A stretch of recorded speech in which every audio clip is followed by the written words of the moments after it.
Seja bem-vindo, muito obrigado. Seja bem-vindo ao Piauí novamente, presidente Lula, muito obrigado. Ari, o prazer é meu de estar aqui em Teresina outra vez. Sobretudo porque essa é uma cidade que eu tenho uma história muito longa, desde a fundação do PT. É um estado em que eu construí um conjunto de amizades, sabe, que são aquelas amizades da imortalidade, ou seja, as pessoas morrem, mas continuam sendo amigas. E, sobretudo, porque esse governador foi um menino que eu peguei no colo, sabe? E estou vendo o sucesso com que ele está administrando o estado do Piauí. E também por causa do nosso companheiro Wellington, que é o companheiro, sabe, mais esperto indígena que eu conheço no Brasil, é o Wellington. Pense num caboclo esperto. Então, eu estou aqui feliz da vida.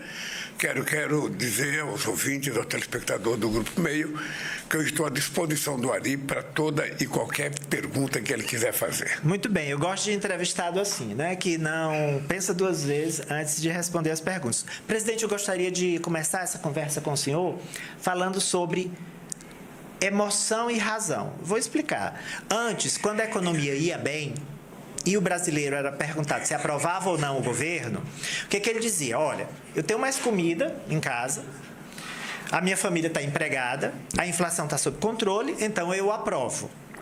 Só que o senhor vem colecionando notícias positivas na economia. Desemprego em queda, inflação controlada, programas funcionando. Mas quando o brasileiro é perguntado se aprova o seu governo, muitos ainda relutam em dizer que aprovam, mesmo tendo melhorado na vida real, no dia a dia. A emoção engoliu a razão, quer dizer, a pessoa está dizendo, está respondendo, levando em consideração mais a ideologia, ele não é do meu time. Eu estou bem, mas ele não é do meu time, então eu não vou dizer aqui que eu aprovo. Ari, nós temos apenas que compreender que estamos vivendo um momento histórico no Brasil, no que diz respeito à política, diferente do que a gente estava habituado a viver. Ou seja, desde a disputa da Dilma em 2014 com o Aécio, a eleição ela se transformou numa eleição muito polarizada, porque o Aécio foi muito ostensivo, muito ofensivo, muito duro com a presidenta Dilma. Eu nunca tinha visto num debate um homem ser tão agressivo com uma mulher como o Aécio foi com a Dilma. E depois você sabe que ele era contra a posse dela, ele tentou questionar a posse dela, sabe, dizendo que a eleição não tinha sido, sabe, honesta, decente e tal. De lá para cá você criou um clima de uma disputa que não existia quando eu disputei com o Fernando Henrique Cardoso, quando eu disputei com o Ulisses Guimarães, quando eu disputei com o Collor. Não existia essa disputa. Bom, então o país está muito mais polarizado hoje. Muito mais polarizado. Bem, isso não é um problema. Porque a polarização ela existe no mundo inteiro. Estados Unidos, democratas e republicanos, sabe, sempre foram adversários e o país estava dividido. Quando um faz a maioria no Senado, outro faz na Câmara. Quando um faz na Câmara, outro faz no Senado. Sabe, o presidente ganha as eleições e é mais ou menos empatado o número de deputados e senadores. E aqui no Brasil, o que é que nós estamos vivendo? Aqui no Brasil nós estamos vivendo a seguinte situação. Houve uma eleição muito polarizada, uma eleição em que o meu adversário utilizou 300 bilhões de reais nos últimos 2 anos do mandato dele, entre isenção, desoneração e distribuição de dinheiro, para ver se mantinha no poder. Ou seja, nunca antes nesse país alguém tinha consumido tanto recurso público para fazer uma campanha política para se manter. Porque, na verdade, ele tinha um projeto de poder autoritário. Tanto é que ele, sabe, em qualquer vaga que surgia, ele colocava um militar. E não um militar digno de ser militar, mas um militar da turma dele. Um cara que pensava como ele. Bem, então as eleições ficou polarizadas. Nós ganhamos as eleições. E eu tinha muita paciência. Não sei se você entendeu, nós não fizemos nenhum discurso radical na transição. Eu poderia ter mostrado toda a podridão do governo Bolsonaro e eu não quis mostrar. Porque, bom, eu fui eleito para governar o país, eu não vou ficar esquecendo. O passado nós derrotamos, vamos tratar do futuro. E eu resolvi fazer a transição. Eu coloquei o meu vice, Geraldo Alckmin, para ser o chefe da transição, para ninguém dizer que eu estava radicalizando contra o meu adversário. Fizemos um processo e o que é que nós descobrimos? Que era preciso reconstruir o Brasil. Tudo que a gente tinha feito de políticas públicas tinha sido desmontado. As universidades estavam desmontadas, os laboratórios não foram feitos, os refeitórios dos estudantes não foram feitos, os prédios não tinham sido terminados, os institutos federais não estavam terminados, 6.000 creches, sabe, sem terminar. Ontem eu fui inaugurar em Fortaleza um conjunto habitacional que era para ter sido inaugurado em 2018 ali. 2018, então veja, você teve um governo que deixou o povo pobre 8 anos esperando uma casa que estava 98% pronta. Esse era o país que nós herdamos. Então eu tomei como atitude ali, primeiro nós vamos com muita paciência semear a terra. Vamos limpar, tirar todo o mato, o carrapicho, vamos fazer o manejo da terra correto, vamos repor as peças no lugar, vamos trazer de volta a cultura. Não nós só trouxemos a cultura de volta, como é o momento de maior investimento da história da cultura nesse país. Entre a Lei Rouanet e a Lei Paulo Gustavo, são 15 bilhões para a cultura. 15 bilhões. Ontem eu fui no Rio de Janeiro anunciar dinheiro para o cinema brasileiro. Mais tela, mais filme brasileiro. E tentar convencer os empresários também a ser coprodutores de filmes interessantes. Então nós fomos reconstruindo o país, fomos reconstruindo, sabe? Só para você ter ideia, nós chegamos, o IBAMA tinha 700 funcionários a menos do que tinha em 2010. Aliás, eu dou um exemplo de como é que esse país estava. 2010. Dezembro de 2010 eu deixei a presidência. O Brasil produzia 3.800.000 carros por ano. 2023, eu voltei à presidência. O Brasil só produzia 1.800.000 carros por ano. Ou seja, o Brasil passou a produzir metade daquilo que ele produzia 15 anos atrás. O Brasil tinha 86.000 trabalhadores trabalhando na indústria naval. Quando eu voltei, tinha 26.000. Porque destruíram a indústria naval. O Brasil fazia plataforma da Petrobras, o Brasil fazia sonda, que gerava milhares de empregos. Eles tiraram para importar tudo. Então, eu, com muita paciência, fui tomando o pé da situação. E agora, o que é que eu estou fazendo? Agora eu estou colhendo. Começou a colher? Nós já começamos a colher. Começamos a colher porque tem um ditado que diz aqui no Brasil: tudo que se planta dá. E se você planta, se você tratou a terra bem, fez o manejo correto, adubou, você vai colher. Então, veja, nós já decidimos fazer, só para você ter ideia, o PAC é 1,7 trilhão de reais para investimento até 2028 entre público e privado. Não é uma coisa só pública. Só para o Nordeste, o PAC prevê 700 bilhões de reais de investimento para o Nordeste. E eu tenho muito orgulho ali, porque em qualquer cidade que eu chego, em qualquer estado, eu digo em qualquer público, eu duvido que em algum momento da história o estado do Piauí já recebeu mais dinheiro do que recebeu no governo Lula e Dilma. Eu duvido que o Rio Grande do Sul já recebeu do Getúlio, do Brizola, sabe, do Médici, que era tudo gaúcho, mais do que eu pus. Eu cheguei em São Paulo, que teve o Fernando Henrique Cardoso, 8 anos, e eu digo, sabe, dizia para o Mário Cova, dizia para o Alckmin, dizia para o Serra, e digo para o Tarcísio agora, duvido que na história de São Paulo um presidente já colocou mais dinheiro do que o governo Lula e Dilma. E a gente faz isso com satisfação, porque a gente quer atender os interesses do povo, não o interesse de um governo, é o interesse do povo. Então, eu estou dizendo isso para falar da pesquisa. Então, quando saiu a pesquisa, eu falei, pessoal, gente, olha, muita paciência. O povo é muito mais inteligente do que a gente pensa. O povo não é sempre que ele está trabalhando, sabe, com emoção. Muitas vezes o povo, no primeiro ano de mandato, você gera uma expectativa extraordinária e o povo entende a expectativa. O povo nem te cobra nada no primeiro ano. No primeiro ano o povo só quer comemorar a tua posse, sabe, você ganhou. No segundo ano, o cara começa a pensar, bom, já ganhou, e o meu? Quando é que vai vir? Então, demora para as pessoas compreenderem também, não é do dia para a noite. Você veja, nós já aumentamos o salário mínimo nos 2 anos, nós já fizemos isenção do imposto de renda para as pessoas que ganham quase até R$3.000, nós já tivemos o crescimento da massa salarial de 11,7%, 85% dos acordos feitos pelos trabalhadores brasileiros são com ganho real de aumento acima da inflação. inflação, o PIB cresceu o triplo daquilo que os adversários diziam que ia crescer e vai crescer mais esse ano. Nós somos o segundo país a receber investimento externo direto e nós temos consciência de que as coisas estão acontecendo e as coisas vão acontecendo por baixo. A Caixa Econômica Federal e o Banco do Brasil, sozinhos os dois, têm mais crédito disponibilizado hoje do que os outros 3 bancos grandes. Por que isso? Porque o sistema financeiro brasileiro ele não está preocupado em fazer investimento na produção, no setor produtivo, ele está preocupado em especular. É por isso que a taxa de juros fica 10,5% sem nenhuma explicação, sem nenhum critério. Então, você pode ficar certo o seguinte, eu acho que o ser humano é 80% emoção e 20% razão. Nós somos pura emoção. Você ali é emoção. Você é emoção, eu sou emoção. Então é o seguinte, vai chegar o momento em que a emoção ela vai sendo motivada a ser mais forte do que a razão.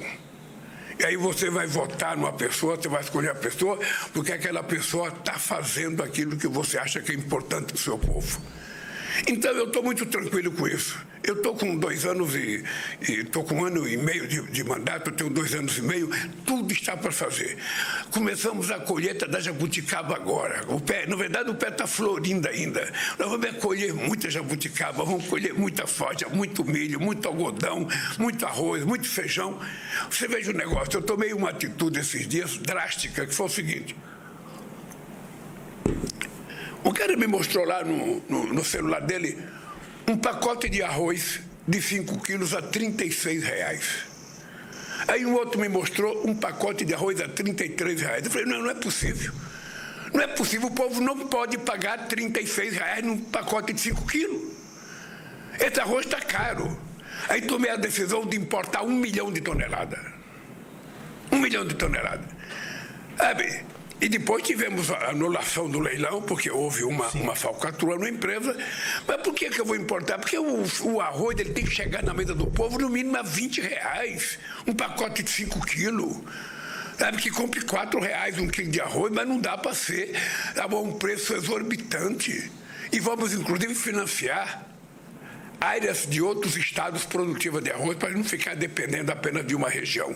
Vamos financiar, vamos oferecer, sabe, o direito dos caras a plantar e a gente vai dar uma garantia de preço para que as pessoas não tenham prejuízo. Então, nesse aspecto, eu estou muito tranquilo. A minha tese é que eu sou 80% emoção e 20% razão. E a minha razão, ela só é levada... A minha razão, ela só entra em funcionamento quando as pessoas me apresentam um projeto como o Rafael me apresentou, do projeto de transporte do Porto. Porto Piauí. Do Porto e depois o seguinte, a inclusa, sabe, a hidrovia que vai fazer pelo rio Parnaíba, que são um rio de 1.500 metros, 1.500 quilômetros, sabe? E esse estado é a coqueluche do Brasil na produção de energia renovável. Esse estado já produz 6 vezes mais do que consome. Esse estado virou exportador. E agora o nosso governador quer ser exportador de hidrogênio, quer ser exportador de aço verde, quer ser exportador de soja verde, ou seja, tudo que ele vai... E é extraordinário quando você conversa com uma pessoa que te apresenta propostas tão contundentes, que aí já não é mais emoção, é a razão. Eu vou já falar do governador Rafael Fonteles, que é o menino do Lula, é um prodígio de fato, é doutor em matemática, então ele entende bem de números, e o senhor já o classificou na visita anterior que fez ao Piauí de o governador pidão, porque ele cerca o presidente, pede e consegue. Termina o presidente entregando mais do que o ex-governador Wellington Dias, o índio. Mas antes de falar do Piauí, que é o estado mais petista do Brasil, que sempre espera uma atenção especial do senhor, sempre o Piauí espera. Mas antes da gente entrar aqui na seara local, eu quero saber o seguinte, para continuar na analogia com agricultura, né? Foi semeada a terra, a colheita está aí florindo, mas sempre há risco de erva daninha, né? Sempre há risco de erva daninha, tem que manter a vigilância para extirpando. Vamos falar da relação com o Congresso, que é um Congresso dividido, é um Congresso radicalizado em muitos aspectos, que termina atrapalhando com pautas de costumes, com pautas polêmicas. E aí eu pergunto, só o Lula resolve? Porque os seus interlocutores, recrutados pelo senhor presidente, parece que não estão entregando, não. Olha, é uma coisa muito engraçada, Ari, porque nem sempre a informação que chega pelos meios de comunicação é o que acontece na verdade. Deixa eu lhe falar uma coisa. Nós até hoje não perdemos um único projeto de interesse do governo no Congresso Nacional. Nós aprovamos o marco regulatório. Nós aprovamos uma PEC de transição que deu ao governo 170 bilhões de reais para poder governar 2023, porque o outro quebrou o país. Nós aprovamos uma reforma agrária na sua primeira fase, agora ela está para aprovar a regulamentação dela, sabe, que estava há 40 anos na fila com esse Congresso adverso. E sabe o que eu acho importante? A lição que a gente aprende disso ali é o seguinte: o charme da democracia é que você é obrigado a aprender a conviver democraticamente na diversidade. Então você começa a compreender que um deputado de outro partido político não é obrigado a votar no projeto do governo. Ele pode não concordar com o projeto. Então, quando o governo manda um projeto de lei para o Congresso, o governo já sabe que aquele projeto vai passar pela discussão nos partidos e que vai ter gente que quer fazer emenda. Uns fazem emenda para melhorar, outros querem fazer emenda para piorar. No frigir dos ovos, sempre termina acontecendo um acordo e a votação é aquilo que a gente quer. Você veja, a pessoa vai, porque o Lula perdeu o veto da saidinha. Saidinha dos presos. Deixa eu te contar uma coisa. A decisão da saidinha foi uma decisão unipessoal. Foi uma decisão moral minha. Muito moral. Porque eu sabia que todos os deputados queriam que eu não vetasse. Que deixasse passar, porque vai ter eleições e é um tema delicado. Mas antes de ser presidente, eu sou um ser humano. Eu tenho formação política, eu tenho caráter, eu tenho um compromisso ideológico, eu tenho família.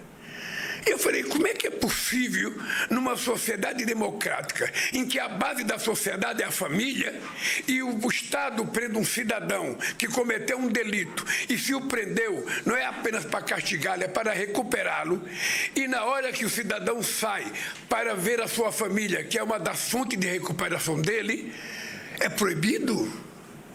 Como é que é proibido um pai ver uma mãe, ou um filho ver uma mãe, o irmão ver o irmão?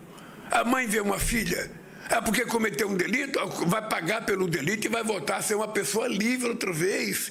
É isso que eu queria, é que a família tivesse o direito de receber e não qualquer um que pudesse sair. Quem tivesse praticado crime hediondo não poderia sair, quem tinha feito estupro não poderia sair, ou seja, para o cara sair tinha que ser crimes, sabe, e também um comportamento de que pessoas podem ser recuperadas. Mas de vez em quando as pessoas fogem, mas é tão pequeno o percentual dos que não voltam que não compensa a gente destruir a possibilidade da família, sabe, conversar com essa pessoa. Você imagina, eu fiquei preso 580 dias. Você não tem noção o que era o meu prazer quando eu recebia meus filhos para me ver. Agora, você proibir uma família, uma mulher e filhos, de receber o marido porque ele cometeu um delito, sabe, você não está apostando na recuperação dele. E como eu acredito muito na base da sociedade democrática, sabe, que tem no seu alicerce principal a família, eu queria que as pessoas tivessem uma saidinha. Vetaram, não me derrotaram. Não me derrotaram, eu não estou preso, eu não quero sair. Mas derrotaram uma parte do povo brasileiro. E enfraqueceu a dignidade, sabe, de muita gente nesse país. Presidente, o Congresso está em vias de aprovar a autorização para os jogos de azar, incluindo cassinos, por exemplo. Se isso acontecer, o ministro Fernando Haddad vai ter um reforço aí no caixa, fala-se em 12 bilhões, até 12 bilhões, e os olhos dele devem brilhar. O senhor sanciona, se for aprovado? Deixa eu falar uma coisa. Houve um tempo em que esse discurso, jogos de azar, tinha alguma verdade. Tinha alguma verdade. De todos os jogos que acontecem, eu sempre achei que o jogo do bicho era o jogo que mais distribuía dinheiro, porque o cara ganha R$50, R$40, R$30, o cara levanta de manhã, vai apostar na borboleta, vai apostar no leão, vai apostar no cachorro, no macaco, e depois o cara recebe R$20, R$30, R$50. Sabe? Isso é considerado contravenção. É proibido. Jogar baralho, jogar poker, jogar tudo a dinheiro é proibido. Fazer cassino é proibido. Mas e a jogatina que você tem hoje na televisão, no esporte? Criança com celular na mão fazendo aposta o dia inteiro. Quem é que segura isso? Então, deixa eu lhe falar uma coisa. Eu não acredito no discurso de que se tiver cassino, o pobre vai gastar com o tempo. O pobre não vai no cassino. O pobre vai trabalhar no cassino, ele pode até ver a sua cidade se desenvolver, mas ele não vai, porque o cassino é uma coisa para gente que tem dinheiro. Você veja o negócio, eu tenho 78 anos de idade, eu nunca fui no cassino. Aliás, eu vou te contar uma coisa ali, eu deixei de apostar, não aposto nada. Não aposto nada. Eu não sou daqueles que ficam imaginando, vou ficar rico amanhã. Não, eu vou viver com o meu trabalho.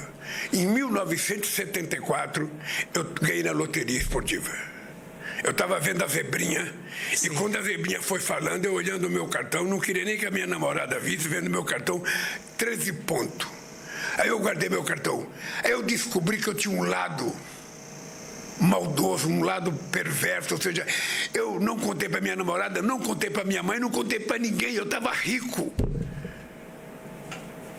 Aí, no dia seguinte, eu acordei, cara, a minha riqueza desapareceu, porque ganharam 30 mil pessoas, deu R$100 para cada um, e eu continuei pobre. Eu falei, nunca mais eu vou jogar, porque eu não quero alimentar um lado perverso que o ser humano tem.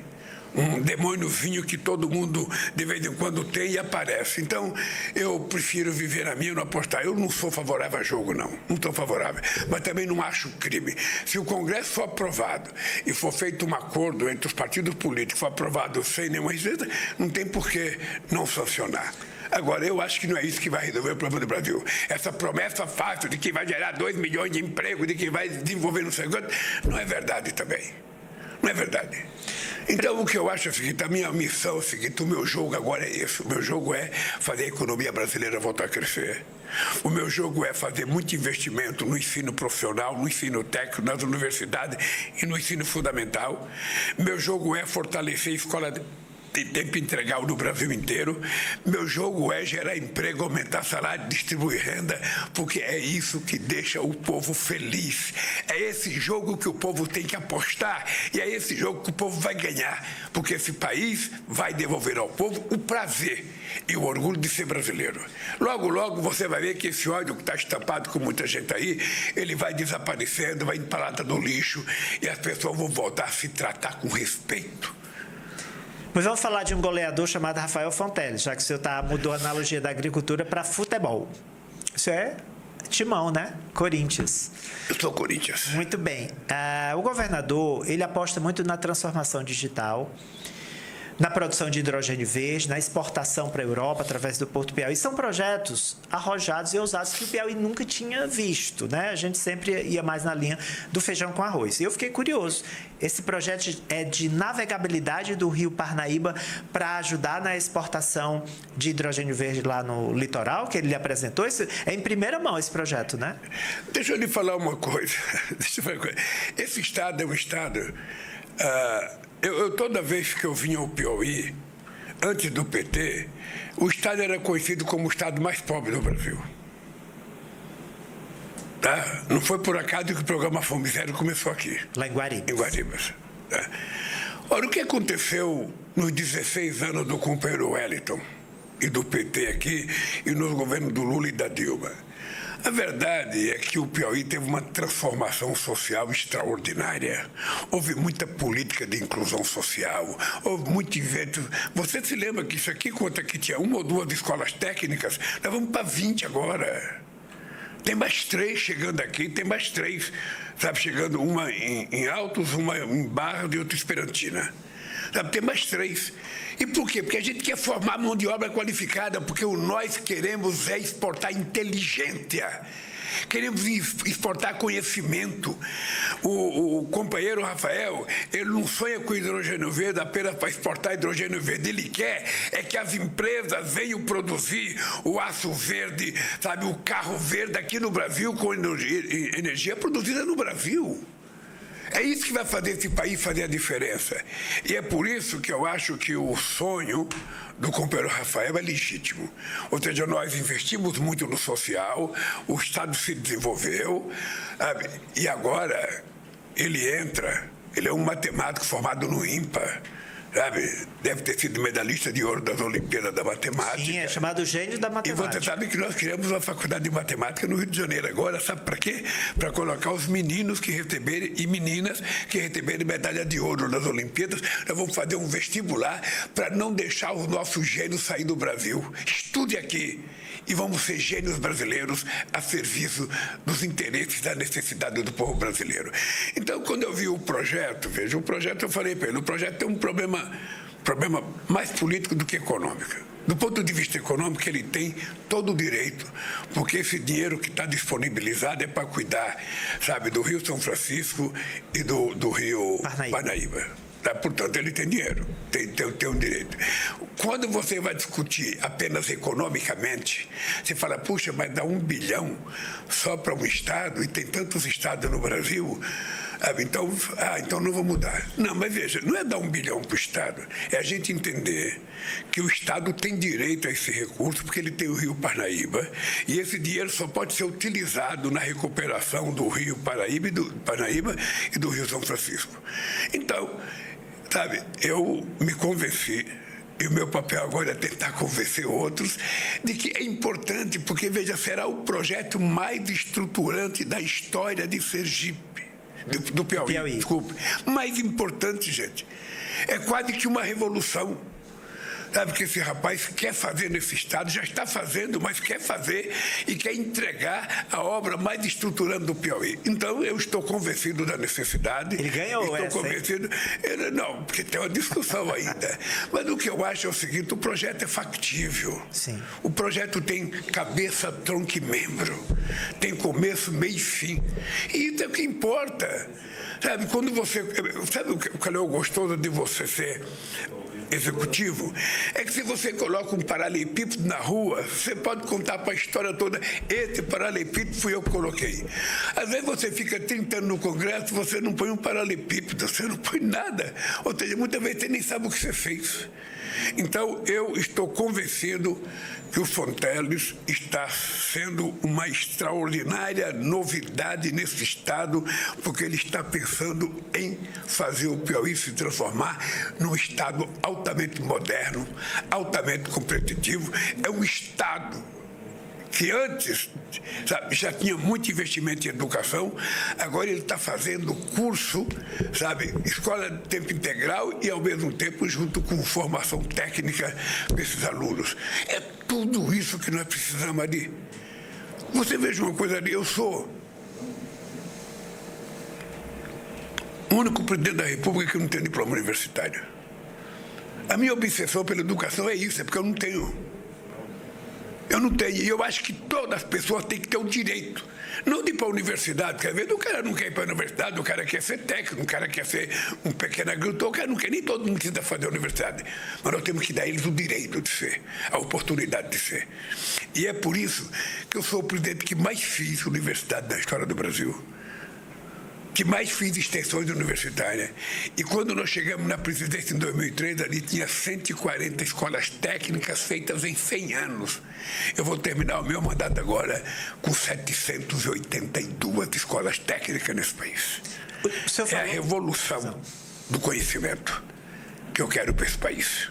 O senhor falou em novidade. Então, eu vou falar de algo novo, que é o pré-candidato do PT a prefeito de Teresina, o deputado estadual Fábio Novo. Porque na eleição de 2020, o PT não elegeu nenhum prefeito de capital.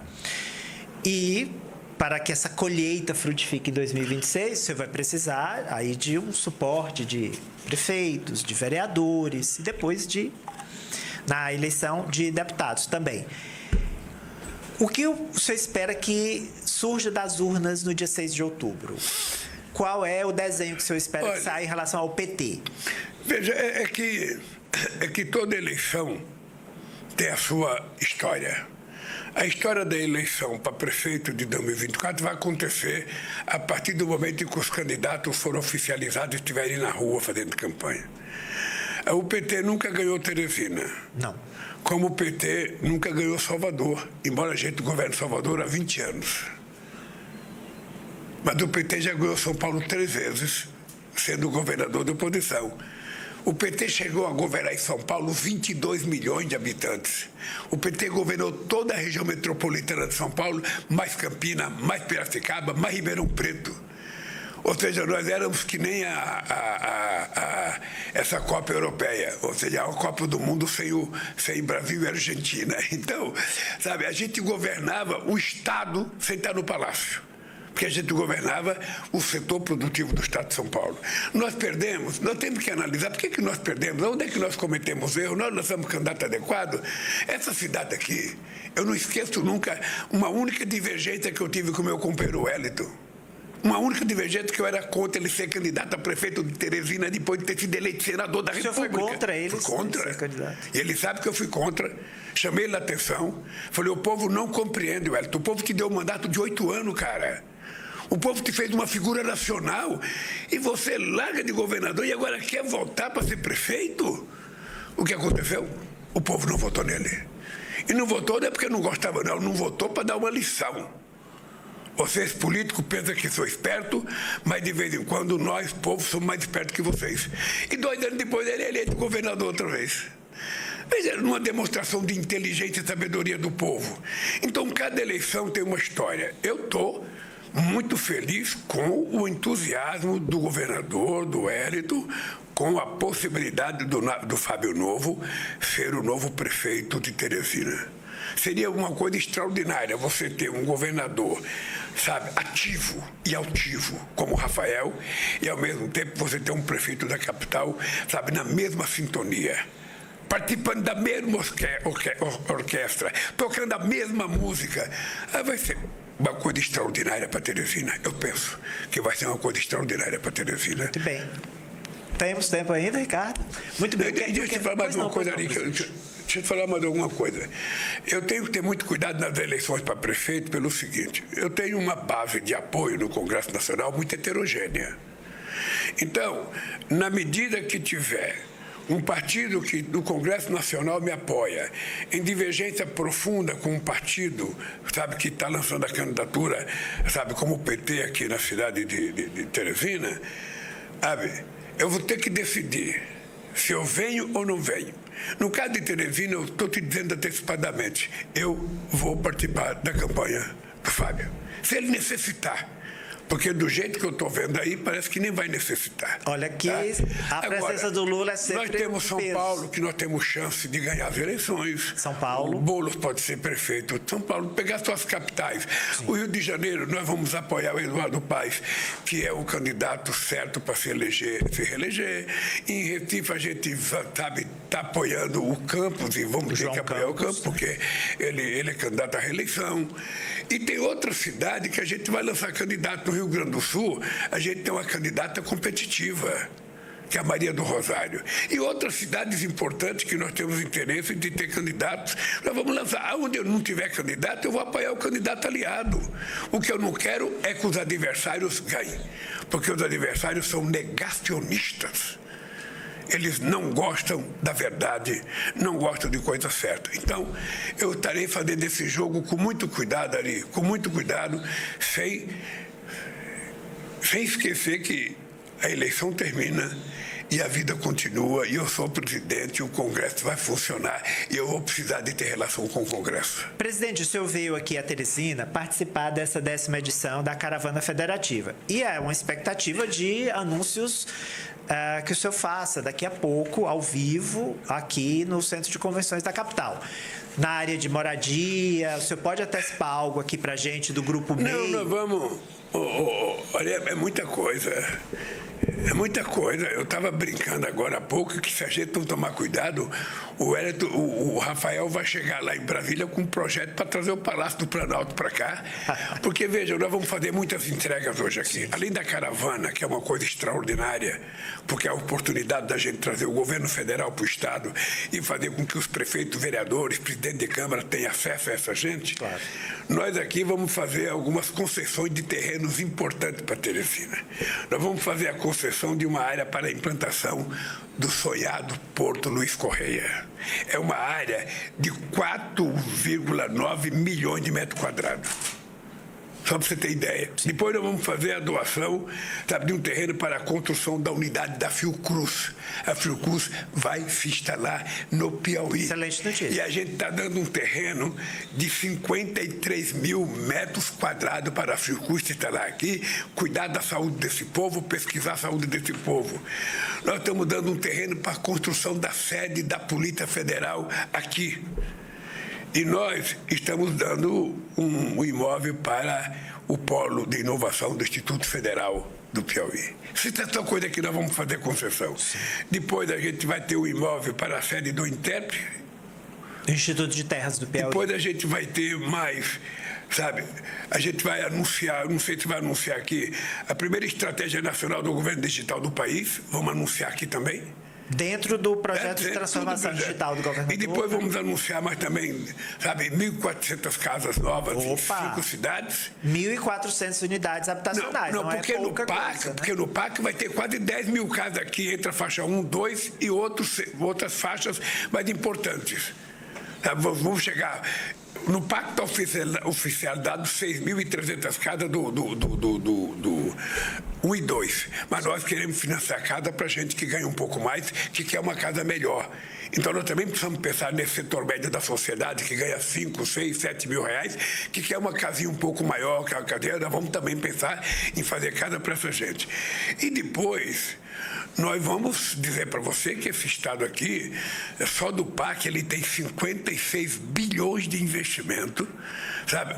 Quase todas as propostas apresentadas pelo governador, porque essa foi uma coisa ali que eu fiz em janeiro de 2023, eu tomei posse. A primeira reunião minha foi com 27 governadores para dizer para os governadores: eu quero saber quais são as 3 obras mais importantes para cada estado que eu quero assumir o compromisso de ajudar vocês a construir. Isso foi feito e nós estamos fazendo. Uma última pergunta para o presidente Lula. Ele tem uma agenda ao vivo aqui no Centro de Convenções de Teresina para encerrar essa 10ª edição da Caravana Federativa. Presidente, muito se fala que você vai fazer uma reforma ministerial para tirar ali aqueles ministros que não estão entregando e deixar os que estão. Queria que o senhor falasse, vai haver mesmo essa reforma, o senhor vai deixar os melhores agricultores no time, aqueles Não, deixa de falar uma coisa. Eu não vejo nenhuma necessidade de fazer reforma ministerial. Eu estou satisfeito com meus ministros. Aliás, como eu já fui presidente... Aliás, não, deixa eu falar uma coisa para você. Você sabia que só tem o Dom Pedro II e o Getúlio Vargas que tem mais experiência de presidir o Brasil do que eu? E eles não foram eleitos pelo voto democrático. Então, com a experiência que eu tenho, eu não preciso fazer de reforma. A hora que precisar, eu vou mudar as pessoas. Mas veja, eu estou com um governo muito bom. Você não tem noção da ajuda que me dão esses meninos que foram governadores de estados e que estão me ajudando no governo. Todos muito competentes, e outros ministérios novos que estão começando agora. Eu não vejo necessidade agora, mas o presidente da República tem o poder de tirar e pôr a hora que ele quiser. Mas eu acho que as coisas estão indo bem. Eu disse para você que a gente está na época da colheita. E na época da colheita nós vamos precisar de mais gente dentro e não mais gente fora. E é por isso que eu estou muito tranquilo ali. Eu te confesso uma coisa, eu já fui presidente outras vezes. Eu nunca tive, no momento de certeza com o Brasil como eu tenho agora. Eu, quando vejo a pessoa, falo, o Brasil vai crescer um pouco mais, entretanto, porque eu não sei o que lá, entretanto, não existe a palavra entretanto. Nós vamos fazer acontecer nesse país, porque é necessário que aconteça. Essa questão da transição energética é uma bênção de Deus, sabe, colocar esse país no lugar que ele está, porque ninguém consegue competir com o Brasil nessa questão de transição energética. eólica, solar, biomassa, sabe, hídrica, que nós já temos 90% de energia limpa e mais hidrogênio verde. Aí, se for necessário, vamos fazer hidrogênio amarelo, vermelho, qualquer coisa que a gente faz. Sabe? Não vamos fazer vermelho, que vamos pensar que é hidrogênio PT, aí eles não querem aceitar. Mas o que é o seguinte, nós não podemos deixar cair essa oportunidade, cara. Você veja uma coisa, esse ano eu tenho que ir à Rússia para ir na reunião dos BRICS em Kazan. Eu tenho que ir a Baku, sabe, no Azerbaijão, na reunião da COP29. Depois eu tenho que ir na APEC, no Peru, no encontro entre os países do Pacífico. Depois tem o G20 aqui. O G20 aqui vai ser um mega evento. Vai ser no Rio de Janeiro. Vai ter no Rio de Janeiro, com a vinda de muitos presidentes do mundo inteiro. Sabe, nós vamos ter bilaterais com governos importantes. Eu pretendo marcar bilateral com o Xi Jinping, já está certo que nós vamos ter bilateral. E nós queremos construir uma parceria estratégica com os chineses, uma coisa de muitos anos. Sabe, chega. Esse país não nasceu para ser pequeno. Não é possível que Deus deu esse tamanho todo de território, esse tamanho de floresta, essa quantidade de costa marítima, essa quantidade de água doce, para a gente não fazer acontecer. Então, nós vamos fazer acontecer. Sobretudo quando você tem, sabe, quando você tem do seu lado um jovem matemático, impetuoso, arrojado, como o companheiro Rafael. Tá, e o Brasil vai crescer e o Piauí com a produção de hidrogênio verde junto. O Grupo Meio, presente em 18 estados brasileiros, agradece ao presidente Lula por ter conversado com a nossa audiência nas 5 emissoras de rádio aqui da capital, em todas as dezenas de outras filiadas e em nossas filiadas em todo o Brasil também, pela TV e pelo rádio. Muito obrigado, presidente. Ari, obrigado você. Muito obrigado. Eu agora, a partir de agora, em todas as cidades que eu visitar, meu primeiro compromisso é uma entrevista na rádio local. Eu gosto muito porque é o meu veículo preferido, é rádio. Eu acho o rádio extraordinário. São os dois. Sabe? Muito obrigado. Tá, obrigado a você. Bem, a TV Meio segue com sua programação normal. Poder Monitor. Acesse agora e ganhe 30 dias grátis.